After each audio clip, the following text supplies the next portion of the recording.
Bienvenue sur Indépendante et Authentique, le podcast pour booster ton état d'esprit et ton entreprise.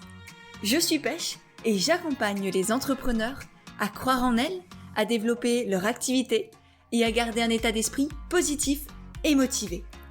Chaque mercredi, je te partage des conseils autour de l'entrepreneuriat, une réflexion de développement personnel ou encore l'interview d'une femme inspirante qui te partagera sa vision de la vie et de l'entrepreneuriat. Aujourd'hui, j'ai envie de te parler d'alignement, de l'illusion de l'alignement notamment et de comment être réellement aligné parce que c'est un mot qu'on entend partout, à toutes les sauces, à tout bout de champ. Et je pense que tu sais, si tu me suis sur Instagram ou ailleurs, que tu as déjà écouté des podcasts, à quel point pour moi être aligné, ça a vraiment du sens, ça a une importance capitale et c'est pas juste un mot que l'on comprend, que l'on sait ce que ça veut dire. C'est un mot qu'il faut intégrer en soi, dans ses cellules. Et c'est pour ça, c'est parce qu'on est aligné, pour moi, c'est vraiment ma vérité là que je te partage, c'est parce qu'on est aligné que notre entreprise fonctionne, qu'on se sent épanoui, qu'on se sent légitime, qu'on se sent bien là où on est, qu'on a confiance en soi, qu'on sait à quel point on peut aider les autres, à quel point on a une lumière en nous qu'il est de notre devoir de partager, de transmettre. Et tout ça part de cette sensation à l'intérieur de soi que l'on a créée d'être aligné. Le souci, c'est que parfois, et moi la première, on croit être aligné, mais en réalité, on ne l'est pas vraiment. C'est un peu comme cette idée de liberté où on a l'impression d'être libre, libre de penser, libre de faire ou de dire ce que l'on veut, sauf qu'en réalité, on est conditionné et on est emprisonné par nos pensées, par nos croyances, et que peut-être du coup, on n'est pas du tout libre parce que justement, il y a cette prison que l'on sait soi-même créer, mais qui nous empêche d'être réellement libre. Et c'est pour moi un peu pareil avec l'alignement. On a l'impression d'être droit dans nos bottes, d'être bien ancré, d'être pleinement soi-même, sauf qu'en réalité, on est complètement désaligné par rapport à qui l'on est au fond, à ce que notre vrai nous, notre soi, comme dirait Jung, notre âme, comme diraient d'autres, est vraiment. Et du coup, j'avais envie de te partager, de commencer sur ça notamment, de cette illusion de l'alignement. Et ensuite, je te partagerai moi mes conseils, ce que j'ai compris, ce que j'ai expérimenté à travers ma propre vie, à travers les accompagnements que j'ai pu faire avec toutes mes coachées, de comment être aligné réellement avec son vrai soi et sortir de toutes ces peurs d'être rejeté, de déplaire, de ne pas être assez, d'être trop ceci, etc. Et du coup, c'est le premier désalignement que moi j'ai compris, que j'ai vécu d'une certaine manière, c'est de s'aligner sur les autres. Au lieu de s'aligner sur soi, on s'aligne sur l'autre, et notamment, évidemment, dans l'entrepreneuriat, quand on regarde, quand on fait des benchmarks, quand on regarde qu'est-ce que font mes concurrents, comment ça fonctionne, et du coup, consciemment ou inconsciemment, on va faire la même chose qu'eux. Que ce soit au niveau de notre communication, au niveau de nos offres, de notre manière d'être, de faire, on s'aligne sur l'autre parce qu'on a l'impression que l'autre réussit, que l'autre a la bonne idée, la bonne formule magique, qu'il sait ce qu'il fait, alors que souvent absolument pas. Mais ça, on s'en rend pas compte. L'autre, il est comme nous. Peut-être qu'il a copié encore un autre, et peut-être qu'il est juste en train de tâtonner, d'essayer quelque chose, et que derrière ton illusion à toi que ça fonctionne, que lui a réussi, et ben lui, il est complètement apeuré, pris de doute, et en réalité, ça marche pas aussi bien que ce que toi tu crois. Et donc l'une des clés pour se réaligner sur soi, ça va être d'arrêter de se comparer, d'arrêter de se juger, de se rabaisser. Et bien sûr, ça veut pas dire qu'il faut pas s'inspirer des autres, qu'il faut se mettre dans sa petite bulle et ne rien voir ni regarder. Et encore, je connais des personnes, des entrepreneurs que j'apprécie énormément. Je pense par exemple à Safia Ayad, avec qui j'ai pas mal échangé et qui m'avait dit, mais en fait moi je me suis fait ma petite bulle et comme ça je fais uniquement ce qui est bon et juste pour moi et j'ai arrêté de me comparer à ce que faisaient les autres. Donc peut-être que ça peut marcher aussi pour toi. Moi, je sais que j'ai besoin de m'inspirer. J'aime être au contact de plein de personnes pour aller juste voir comment eux, ils font pour s'aligner sur eux-mêmes, ce qu'ils s'autorisent à faire. Et ce qui m'a permis, il y a quelque temps, moi aussi, de m'autoriser à faire juste et simplement ce que j'avais envie de faire moi, à ma manière à moi. Donc l'inspiration, c'est important, à mes yeux. La comparaison, bien moins. Je ne vais pas rentrer dans les détails parce que j'avais fait tout un podcast au sujet de la comparaison, de comment arrêter de se comparer ou se comparer de manière positive et bénéfique, on va dire, je te mettrai le lien de cet épisode de podcast dans la description du podcast que tu es présentement en train d'écouter, comme ça tu pourras aller l'écouter si le sujet t'intéresse. Mais voilà, première chose, demande-toi, est-ce que là, je suis en train de m'aligner sur l'autre? Est-ce que mes offres, pourquoi est-ce que j'ai créé mes offres? Comment est-ce que je les ai créées? Est-ce que j'ai regardé ce que les autres faisaient? Ou est-ce que j'ai fait ce que moi j'avais envie de faire? Est-ce que je communique en regardant ce que les autres font, en faisant les mêmes réels, les mêmes posts, les mêmes newsletters, les mêmes vidéos? Ou est-ce que j'ai créé ma manière à moi de communiquer, de partager, de m'engager, d'interagir avec les personnes qui m'entourent, de développer ma communauté? Et je sais que dit comme ça peut paraître hyper compliqué. Effectivement, ça demande de prendre du temps, ça demande du courage, ça demande de casser les codes, ça demande de réfléchir tout simplement au lieu de simplement prendre ce qui existe déjà. Mais je t'assure que sur le long terme et même sur le court terme, c'est beaucoup plus motivant, valorisant et engageant, tant pour nous que pour les autres, de faire les choses à notre manière à nous. Et ça, c'est quelque chose que je vois clairement chez toutes mes coachées, notamment quand elles arrivent, qu'elles ont déjà testé certaines choses pour communiquer ou qu'elles ont mis des offres en place. Et quand je leur demande « mais comment tu les as créées? Pourquoi tu as choisi ça ?» je me rends compte à quel point ça a été même pas conscient, mais elles sont simplement refait ce qu'elles voyaient chez les autres.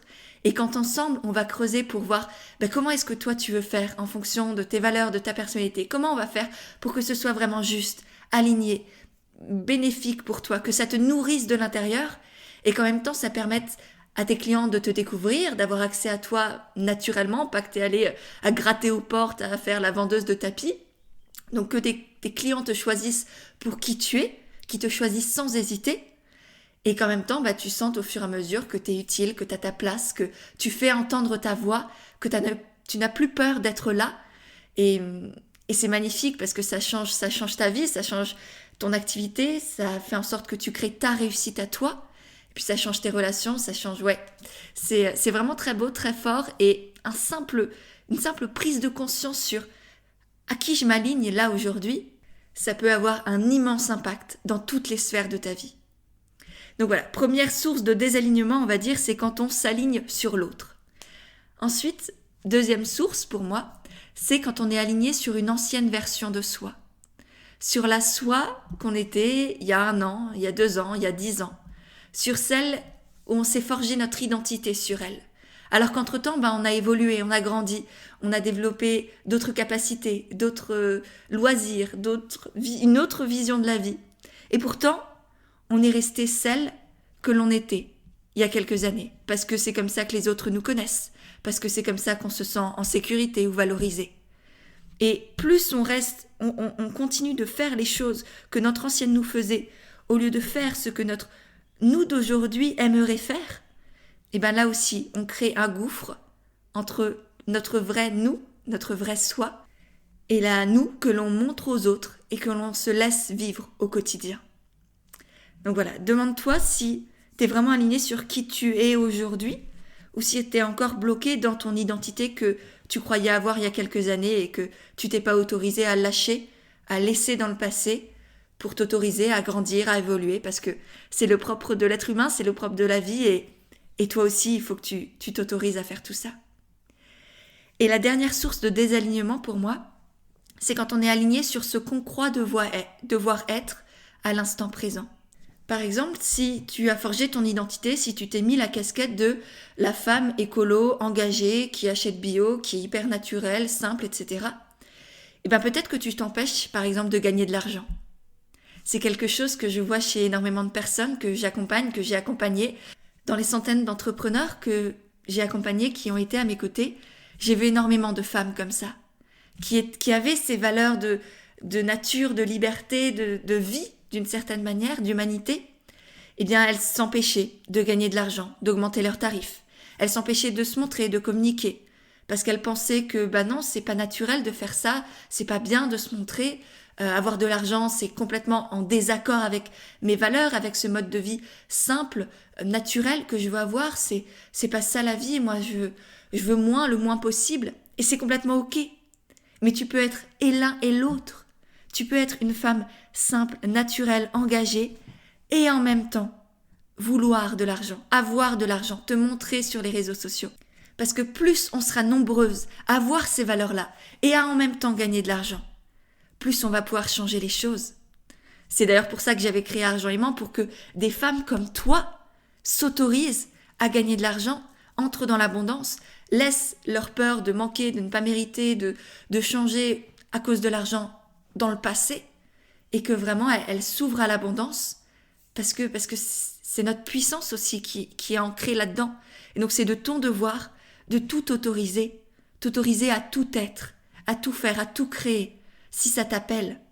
Tu n'as rien à être en soi, tu as juste à être toi.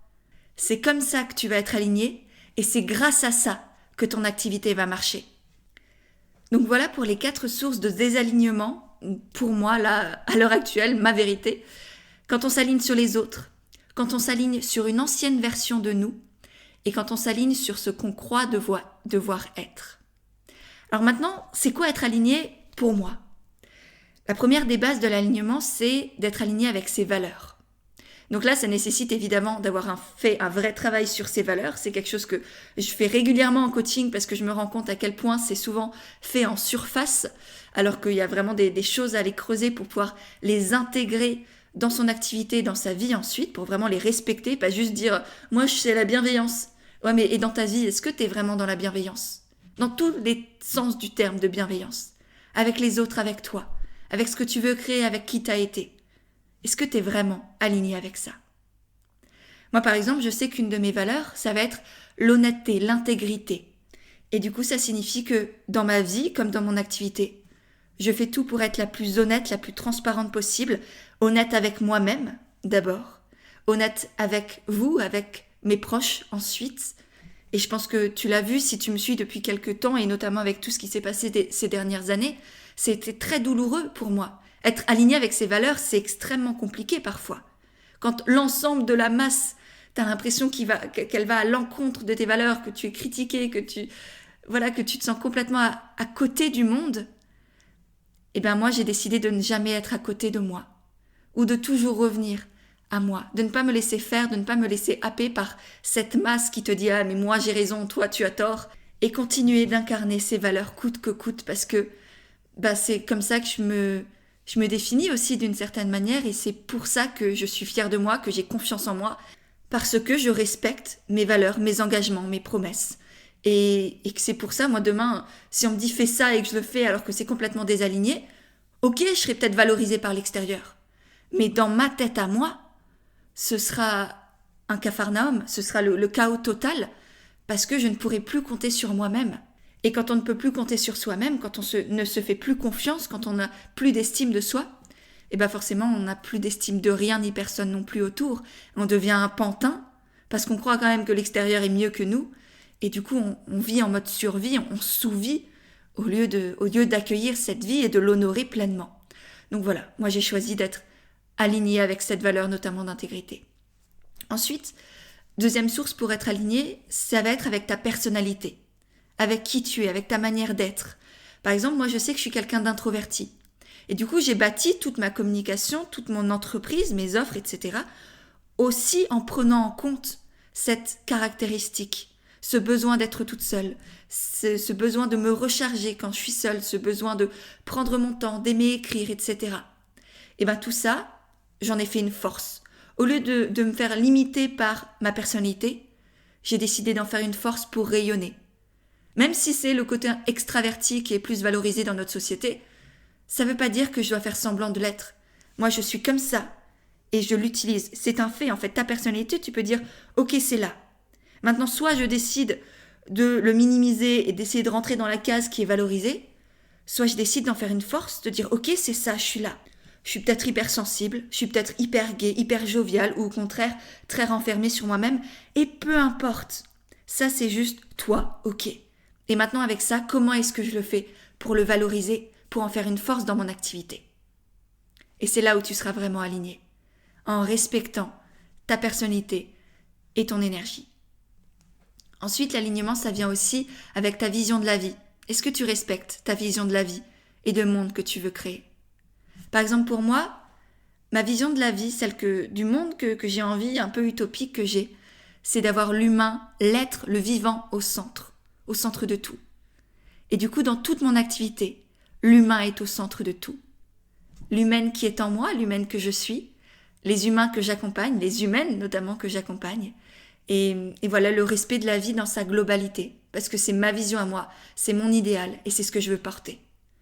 Et c'est pareil pour toi, demande-toi, c'est quoi ma vision de la vie? Est-ce que je la respecte? Est-ce que je la porte? Est-ce que je suis en train de co-créer ce futur au présent? Oui, non, à toi de voir. Et pour finir, c'est aussi l'alignement avec la femme et l'humaine que tu veux être. Est-ce que tu t'autorises déjà à être cette femme qui te fait envie, cette femme que tu veux incarner? Par exemple, pour moi, je pourrais dire que c'est une femme qui est connectée à elle, qui est simple et puissante à la fois. Donc là encore, tu vois que je m'autorise à tout être, à tout créer, à tout avoir peut-être. Même si on peut dire que la simplicité et la puissance, ça peut sembler contraire, eh ben non. Moi, j'ai envie de tout être, de tout m'autoriser. Et donc voilà, je le mets dans un package. Et donc cette femme, je me demande à chaque fois que j'ai un choix à faire ou que je suis devant un dilemme, je me demande qu'est-ce que la femme que je veux être ferait. Pas qu'est-ce que là mes peurs me disent de faire, pas qu'est-ce que mon mental trouve comme excuse à faire ou à pas faire. Qu'est-ce que la femme que je veux être ferait? Qu'est-ce que l'entrepreneur, puissante, confiante, incarnée, naturelle, simple et consciente de ce qu'elle fait, ferait? Et là, j'arrive à faire des choix, des vrais choix, avec lesquels je suis alignée et desquels je suis fière, qui me permettent d'aller encore plus loin, encore plus haut. Par exemple, prendre un coaching. J'étais tétanisée. La première fois que j'ai pris mon coach, c'était un homme, j'ai mis toutes mes économies dedans, j'ai même emprunté de l'argent à mes parents. Mais je savais que c'était ce choix-là qui allait me guider à devenir la femme que je suis aujourd'hui et la femme que j'ai envie d'être demain. C'est dans chacun de nos choix que l'on devient celle que l'on veut être, que l'on est déjà, celle que l'on pensait ne pas être. Donc, pareil pour toi. Demande-toi quand tu es appelé vers n'importe quoi, un coaching, une formation, changer de vie, peu importe, quitter ton mec, changer de boulot, créer une nouvelle offre. Demande-toi qu'est-ce que la femme que je veux être ferait. Et là, tu seras vraiment dans l'alignement. Et en parlant justement de petits conseils, de petites questions à te poser, enfin non, peut-être pas même pas de petites en fait, juste simplement de questions, de réflexions à avoir pour vraiment s'aligner avec toi, avec ton vrai toi, le soi de Jung, c'est de prendre du temps seul. Ça, c'est la première étape. C'est fondamental parce que tu ne peux pas te trouver dans le blabla du monde environnant, dans le blabla de tes pensées, dans les il faut, dans les je dois, avec des podcasts dans les oreilles, en écoutant des vidéos, en te comparant sur Instagram. Non, tu sors de chez toi, tu vas dans la nature, tu t'assois par terre, tu marches, tu fais, peu importe même, tu fais des choses qui te plaisent, tu danses, tu peins, tu cries, tu jouis, peu importe. Mais tu te connectes à toi, à la vraie toi. Tu prends du temps seul, à ne rien faire, que d'être présente à toi-même. Et tu te connectes et tu te poses des questions. Oser te poser des questions, c'est pour moi la deuxième étape, une étape fondamentale. Ça fait peur, je sais. Mais c'est la seule manière de trouver des réponses. C'est de se poser des questions.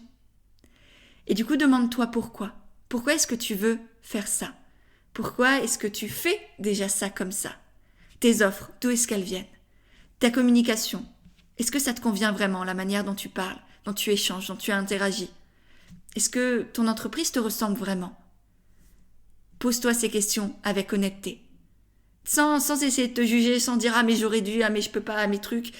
Non, là, le juge intérieur, tu le fous au bazar et tu te connectes vraiment à la petite fille en toi ou à la mère en toi et tu te regardes avec amour, avec bienveillance et tu acceptes ce qui est et tu te demandes comment est-ce que je peux faire là maintenant pour respecter ce que je trouve en moi, me détacher des il faut, des je dois, des peurs, des croyances que tu as enregistrées et qui ne t'appartiennent pas et créer tes croyances à toi pour être vraiment dans ta vérité.